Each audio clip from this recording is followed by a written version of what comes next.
اشارہ کیا تھا کہ ٹھپ فقہ اصول مسائل، مولوی کتابوں کی بڑی وردی پڑتی ہے نا، ٹھپ فقہ اصول مسائل، سٹ ناوی فعل کے فائل، بٹ علمی بحث دلائل، یہ سب کچھ جلا دے ہے فقط فقر جہاں بازی، ہے فقط جہاں بازی۔ فرمایا یہ جو علم علماء ربانی شین اور علماء ربانی شین جو ہے ایسے اولیاء کرام، جب تک ان کے سینوں اور نگاہوں سے تجھے وہ نور والا علم نصیب نہیں ہوگا تب تک تو عالم نہیں کہلا سکتا۔ تو فرمایا انما یخشی اللہ من عبادہ العلماء، کہ بے شک جب تک سینوں میں خشیت اور علم دونوں جمع ہوتے رہے تب تک کوئی عالم کہلانے کا حقدار نہیں۔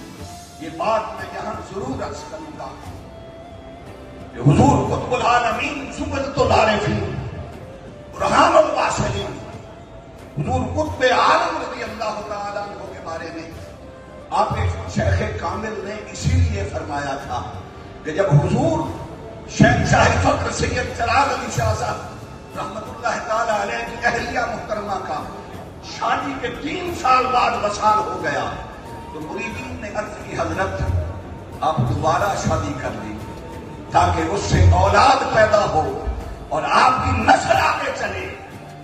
تو حضور سید چراغ پاک رحمت اللہ تعالیٰ علیہ نے فرمایا تھا یہ کتب مائی ورگا ہپو پتر ہوئے تو شادی کی لوڑ کوئی نہیں۔ کیا بات، کیا بات۔ اور یہ حقیقت ہے سلسلہ عالیہ قادریہ میں، اس سلسلے کو اپنے دور میں مہتاب شریعت محمدیہ، آفتاب طریقت محمدیہ حضور سیدنا قطب العالمین رضی اللہ تعالیٰ عنہ نے ہی روشن۔ وہ بھائی یہ ایسے تو نہیں نہ ہوتا۔ سیدنا پیر مہر علی شاہ صاحب رحمت اللہ تعالیٰ علیہ آپ جب آپ کی خدمت میں حاضر ہوئے تو فرمایا سونا دیکھے ہی کوئی نہیں، جیڑا آیا ہے اسے تو جب چلے ہے۔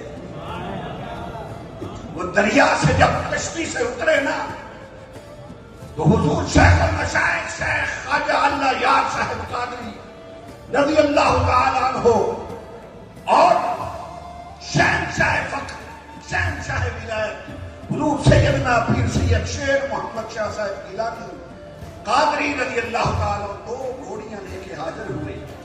اب بات حیرانی والی یہ ہے کہ پیر مہر علی شاہ صاحب کسی عام بندے کا نام نہیں، وقت کتب تھے، بس جیسے ہی اترتے ہیں تو پہلے ایک ہستی سے پوچھتے ہیں صحیح کتب تو سنو،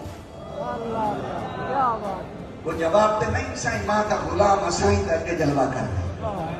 پھر دوسری ہستی سے پوچھتے ہیں کہ سائیں کتب تو ساں ہو، نہیں سائیں ماں کا غلام حضور کر کے جلوہ کرنے۔ بس جیسے حضور کی خدمت میں حاضر ہوئے فرمایا سائیں نہیں دیکھیا، بس جیڑا آیا اور اپنے ورگا کر چھڑیا۔ تو میرے آقا نعمت نے فرمایا کہ اب رات کو آرام کریں، صبح اس مسئلے کا جواب دے گی۔ جب صبح ہوئی تو پیر مہر علی شاہ صاحب فرماتے ہیں صحیح مسئلہ سمجھ آ گیا۔ آپ نے تبسم فرمایا، پوچھا کیسے سمجھ آیا؟ فرمایا صحیح میں نے رات کو دیکھا ہے ایک چراغ جل رہا ہے اور اس چراغ کے قریب جو چراغ کیا جاتا ہے وہ بھی اسی طرح چل رہا ہے، وہ پہلے چراغ کی روشنی میں بھی کوئی کمی نہیں واقع ہوتی۔ تو سائیں آپ 2 چراغ ہیں، آپ کتنے چراغ